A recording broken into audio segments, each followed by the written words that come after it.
my own personal experience that I've had in the last couple of months Please. with with my brother.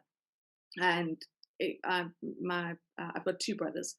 The youngest one was 7 years younger than me, and he recently committed suicide.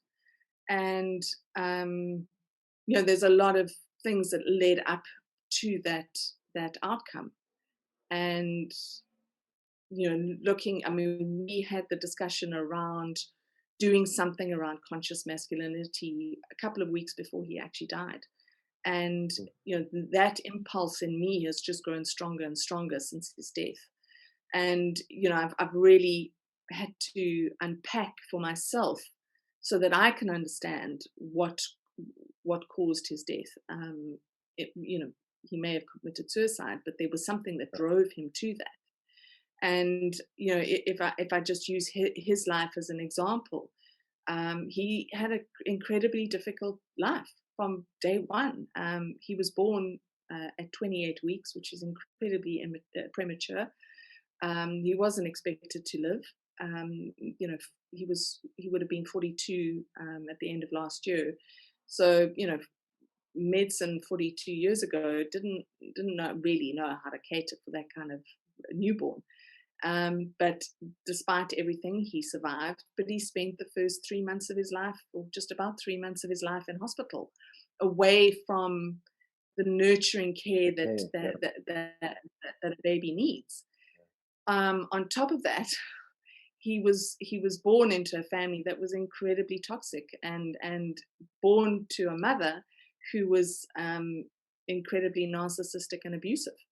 And so she had to hold back on her impulse to be abusive with him, because he was so tiny and he needed a lot more care than a normal newborn would need.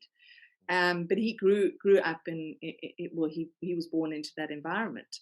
And then for the first 8 years of his life, lived in chronic pain because he had a defect in his kidney that wasn't picked up for 8 years. And it was, my mother just said it was psychosomatic, but I mean, the poor kid would wake up in the middle of the night screaming. And eventually, after 8 years, I can't remember how it unfolded, but eventually he was taken to the doctor. The doctor did a urine test, and his urine was red, and said to him, "How long has your urine been this color?" And he said, "Always."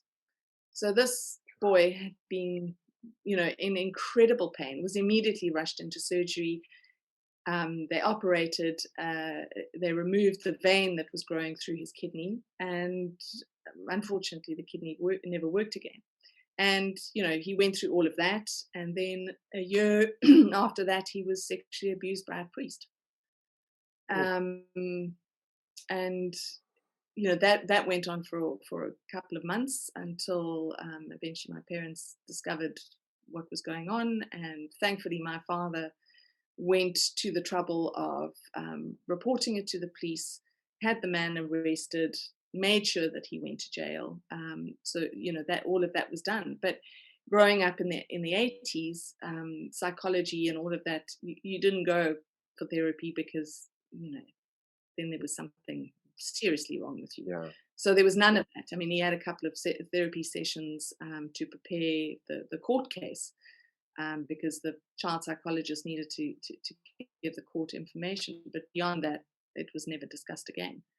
And 4 years ago, he ended up having a complete breakdown, because he suddenly, which is something I'd been saying to him for probably 20 years, but he hadn't been listening, is that, our family's really messed up, and our mother is a narcissist, and I seem to have been shouting into the wind and being the only person that could see it. But 4 years ago, he finally saw it, and as a result of that, his entire life fell apart, because suddenly everything that he had been told by her was a lie.